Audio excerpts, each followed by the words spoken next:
Hey everybody, Wayne here. In today's Recon, I'm going to unbox the latest in the Leader series of games, Spruance Leader, the Cold War Fleet Combat Solitaire strategy game. Designed by Dean Brown and published by DVG. First off, I do want to thank Dennis over at DVG for providing this review copy to show off to you guys. And secondly, I do want to thank everyone who has been subscribing, who's been watching my videos, giving a thumbs up, and most importantly, commenting. I really appreciate it. So, all right, Spruance Leader, for watching this just shortly after I filmed it. This is the most recent Leader game from DVG. So this one, like I said, is designed by Dean Brown, who did B-17 Flying Fortress Leader. So when you look at the Leader series of games, I kind of look at it as like Hornet Leader as being sort of the best intro, least complex, least amount of content. Although I recommend it often just because it is still plenty of gameplay there in the box. And then you get into the little bit more complex side of the spectrum for our Leader games. B-17 Flying Fortress Leader is going to be one of them. I'm guessing Spruance Leader, from what I've seen so far, is going to be something like that. So if you like a little bit more meat on your Leader games and on your war games, this may be one for you. So let's go ahead and take a look at it. Oh, nice big heavy box. You hear grunt. I'm not totally out of shape.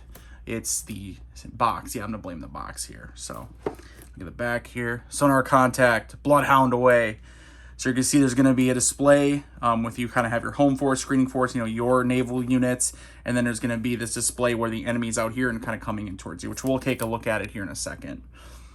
Spruance Leader places you in command of a naval task force during the Cold War, executing missions to deter or win a war with the Soviets. So, possible accurate Cold War, historical, to Cold War gone hot, right? Which has been pretty popular, I'd say, in the last couple years as far as games. I know there's a ton of content in this one. Let's go ahead and get into it. Most of my Recons unboxings are about 10 minutes. Try to keep them to that. I don't know I'm going to be able to manage that with this one. But let's go ahead and open her up and take a look. And let's see how much we can cram into at least a reasonable amount of time. I don't like to do long 25-minute, Recons. If you want something like that, 25-minute unboxing, go over to Mo's game table. He'll take care of you there. So, all right. Sturdy box. Big, deep box, obviously, as you saw. Rulebook. Now with DVG rulebooks, you're going to see it has a high page count, I'd call it, up to 50 with examples of play here. Also, by the way, it's going to be matte finish. Yep, full color. You're going to have pictures of everything. Very nice. I've already looked at the rulebook, PDF of the rulebook. It looked standard DVG, sort of. So I shouldn't say fully standard DVG, because fully standard DVG, I guess, is going to be more of the, I call it like the paragraph system, narrative style rulebook, where you just kind of read through it. With Dean Brown's, he does like to do, I think, a little bit more of the case system, 1.1, 5.0, 5.1, etc. So may get a little bit more of that, which does help, 4.1, 4.1.7, set up ship, draw cup, which can help you look things up. It's not necessarily the easiest learning, but it can really help you look things up. But anyway, we're not trying to teach the game today. We're just looking through. So again, we got pictures of the different cards, the counters that are in the game. Lots of good info there, it looks like. Again, I have looked at the PDF, so I have a pretty good idea how the rulebook works. I think it's going to work fairly well. There's a lot of information. For instance, you see on these cards, that's a lot of information on these cards. We'll go ahead and take a look at them in a minute. But hopefully it's readable. Hopefully it is easy to do and handle when you're actually playing the game. So again, we got everything. Examples in red here. Everything's either heading, case file, case number, 2.1.2, etc. And it did have, it had a nice table of contents in the front, yep, perfect. And then I saw, a example play. So it looks like the actual 41 for the actual regular rules, per se. Some optional rules on a page, ships and ordnance, example of play, last couple pages. Always appreciate stuff like that. Okay, so let's move on. Ooh, I think we have the display here, which fully mounted, as you can see. The wrap mount, we'll get that. Usually save the board or display for last. Get that dust off there. All right. And a couple sheets for Spruance Leader Task Force Log. Oh, interesting. Okay, so basic campaign, sequence of play, actions for ship sub, helicopter, commander actions. Interesting. So maybe a full sequence of play. I know the board has a sequence of play written on it, or a couple of them. I wonder if this one maybe just has more information. Basic campaign. Okay, so maybe for the campaign part. Okay, so maybe not for the actual, like, display tactical part, right? So the campaign sequence play on the board, it's going to be the tactical sequence play. Okay. Which makes sense, right? I mean, you don't need necessarily campaign stuff on the tactical board. All right, speaking of campaigns, standard DVG Leader series, you're going to have, you know, the game's primarily broken up into campaigns. Now, I will tell you, I will occasionally just play, like, a mission, right, where I go after a target, and I just play through it. Just pick some guys, you know, arm them, follow the rules, but, like, just kind of go through and play it, not necessarily having to run through an entire campaign every time. Obviously, the campaigns are the bread and butter of it, so with North Atlantic Skirmishes, Cold War, 1988, obviously there's a whole bunch of them. I'm not going to go through every one of them. But, oh, Falkland Islands. So, okay, so we do have some historical here. Gives you an overview of it, tells you it's easy or not. These are going to be the different target numbers. These are the cards, right? So when you look at your cards, you're going to have in the top left, there's going to be a number to pick from. It's going to be task forces. I'm not sure what that is. Campaign, right? So you pick short campaign, medium campaign. Gives you how many targets you have to destroy, how many special operations points, SO points you get to spend, and then how many VPs you earn. Gives you your eval at the end, and then you'll have chits on here to keep track of your task force and your activities. So, okay. So single-sided. There's a whole bunch of them though. Again, we're not looking at each of them. Hold the Line, Cold War, 1983. All right. That's enough. You guys, you get the idea. There's a ton of content. And you can go to the Kickstarter page, you know, if you want to, like, look it up and see what's in it. I don't know if DVG's website is up. It's up on there. But you can go to the Kickstarter page, and you can really run through and see everything that was included. Look at all these counter sheets. What is this? 3, 4, 5, 6, 7, 8 counter sheets. All right, well, let's look through some of them. Again, we're not trying to figure out, trying to look at every single thing. So here we obviously have different armaments here. RGM 84. You have Mark 46 ASROC, so torpedoes. GWS 30. What is that? Is that a range of 4? So longer range. Of course, they're double-sided. And as usual with TVG, all their games for years now, individually die cut, press right out of there. Super simple, so no issues there. And a nice thickness on the counters, if you didn't know that. So no cutting them out or razor blades or anything needed. No box cutters needed. USS Texas, Virginia. So we got all kinds of ships here. I like that they have the actual, like, a photograph of the vessel here. So it says Virginia, CGN 38. Very nice. Okay, all right. Oh, and then down here we got some U-95 Bear, Super Etnard. All right, a nice big counter too. Look at that bad boy. Whew. You don't want that one coming for your task force, huh? All right, what else we got here? So it looks like more ordnance up here. At any point, this will be filmed in 4K. You can pause the video, look, take your time, look around a little bit. Again, we're not trying to look through every single thing, right? And we're not teaching you the game at this point. I'll kind of run through what I know. Different units, support troops. We have drone. We have helicopters. Ordnance. Su-27 flanker. So we have some of the more Soviets here. So, ooh, MiG-29 Fulcrum. Ooh, here we go. There's the baddies. Task force chits, ship identifiers for when you mark them, keep track of who the enemy is attacking. You put one of them on the card and one of them on the board.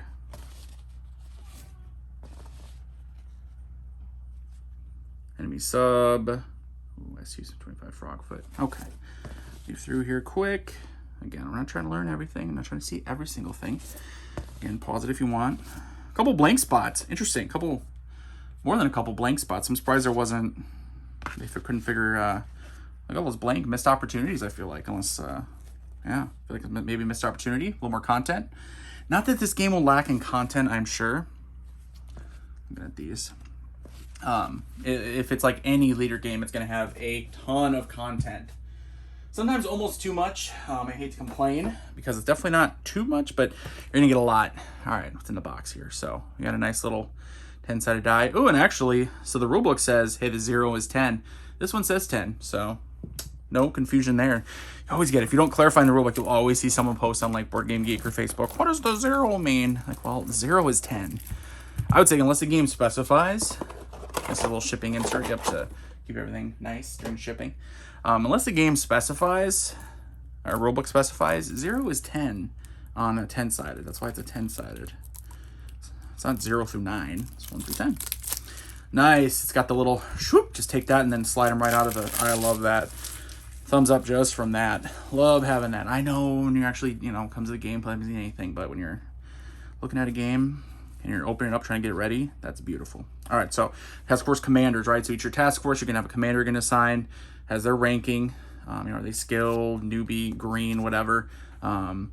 General actions they can take, specialized actions, you know, then how much stress they have depends on, are they okay, are they shaken, and then are they acting fast or slow. More task force commander there. Let's see, event cards, a bunch of event cards. So, I think I went too far. Yeah, these are not event cards. I went way too far. We'll take a look at as many cards as we can here in a reasonable amount of time. All right, so again, the event. So unlike traditional leader games that I'm comfortable with, familiar with, whatever, usually you have like a, you know, pre-mission event, mid-mission event, post-mission event. Well, this is just two, right? It's like pre and post, so no mid-mission event. Interesting. Wonder if Dean, I don't know enough about B-17 Flying Fortress Leader to say that that's common. So, but anyway, so yeah, so pre and post, right? So before an action, before the mission starts, it might say, oh, you draw one, intel support, identify all unknown enemy subs at the start of the engagement. Nice, that's a helpful one. Bonus SO points. Well, some of them, though, aren't going to be helpful, right? Some of them are going to be enemy bear attack. Roll start of each tactical turn to see if a bear squadron attacks. There's an air attack on a roll of 10. Bam. So you never know what you're going to get, good or bad. Here, I guess you guys can see them. All right, so support ships, ammunition ship, mine countermeasure ship, replenishment oiler ship, okay. And again, I know you guys are probably like, oh, he's going to look through every card. I'm not going to look through every card. We have helicopters, we have drones, more helicopters, drones.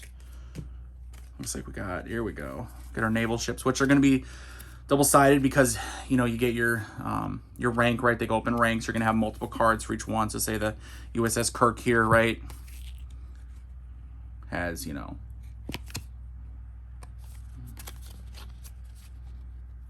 it's the same ship, right? It's just that different depending on, you know, hey, is he a veteran?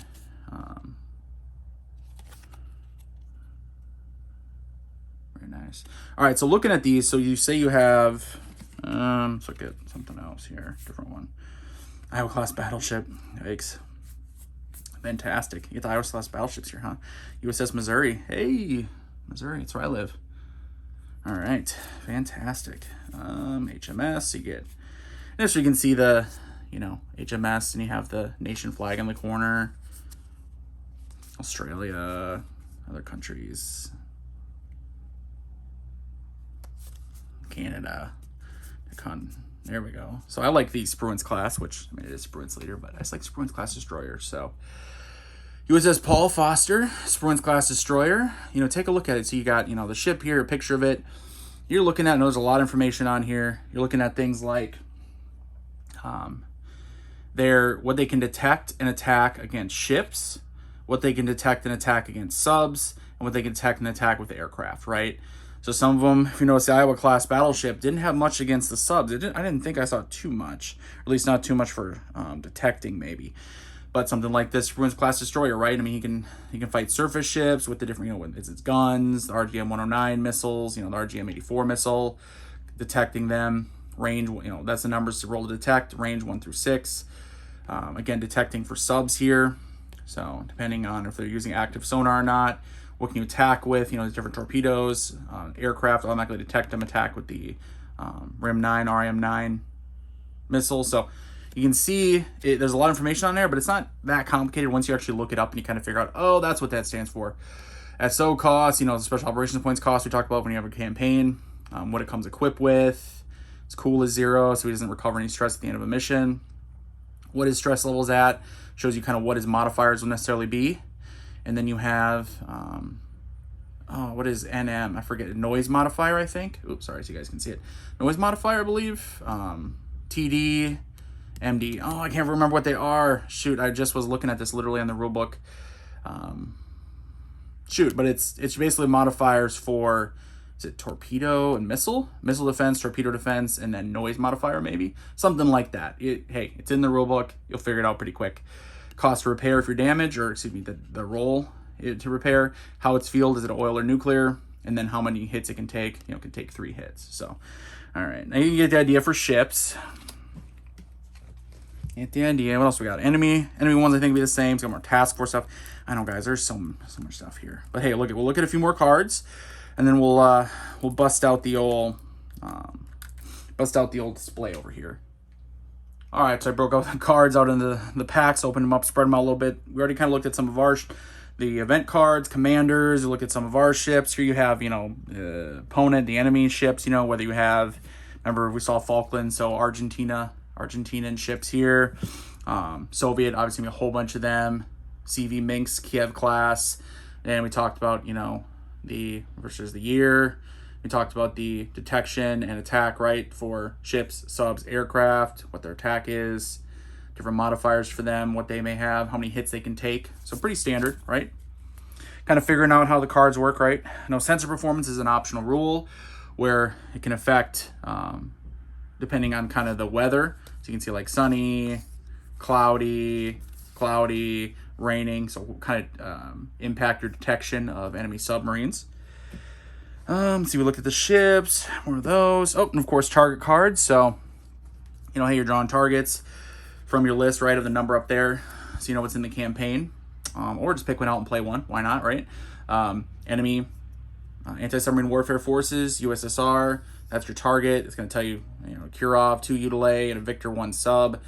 If you have to intercept an enemy ASW task force, destroy all surface ships, how many VPs you get, how it impacts that ACT and task force number. Like convoy, you're escorting them, a bunch of convoy, area patrol, destroy enemy forces in the area, etc. You guys get the idea. And something I saw was this encounter. So encounter cards, you're gonna check, you'll roll against it, and then you'll flip it over. If you get high or low, no attack this encounter. Well, nothing that one anyway. High or low or none obviously would be nothing, but if you say you get high, you flip it over. Let me tell you, okay, maybe I should check these before I did it, right? Tell you, okay, hey, submarine patrol, high, low, which ones are there, and then earn 1 SO for each sub sunk. So just a little extra flavor, a little extra stuff for the game. So let me go ahead and get this board set up. All right, final part of the recon here. Take a look at the tactical display you have. Again, it was a nice mounted board. Lies very flat already. Looks very nice. I like the big spots, all the big areas for all the counters. Kind of put a couple cards out here you can see, counter cards, enemy sub cards, enemy ship cards, right? So you'll have a deck of cards there you're drawing from, flipping over. See some tables on here that are important. Enemy starting range out here. Remember, you have your, you have your main force. You have a screening force. So maybe you'd have your destroyer screening, main force, cruiser, another destroyer, support or protected force, maybe a carrier, etc. You have your sequence of play over here. Engagement start, engagement turns, sequence during a turn, engagement complete. Your turn counter over here goes over here. Enemy movement chart right here. Again, generally right coming in over here. You can see certain modifiers, range modifications, minuses, pluses, sub attack, +1, +2, etc. They're coming in, probably closing in on your force. You're trying to detect them and defeat them before they can get in to strike your, more supported forces. So, and I know I didn't cover it when I looked at them, but with the counters, I mentioned like having a number. So you'll be drawing chits from a cup to determine, hey, who do they attack? Because who can they detect and attack, right? Because hopefully, your screening force has more counters, right? So it's more likely they'll draw them and they'll be attacking them. But it's possible it could be your main force, right? It may be support or protected force. It may not be just a screening force. So, all right, I think that just about covers it. Obviously, you're not gonna have your cool cards out on the board, but I like to throw them out here just to make them look cool. So, but this is Spruance Leader. Oh my gosh, the Cold War Fleet Combat Solitaire Strategy game. Oh, let's get the box up there. Boom. From Dean Brown and DVG. Hope you guys enjoyed this little recon unboxing. Definitely going to play the game on camera. Definitely going to show you guys some encounters, some engagements, whatever you want to call it.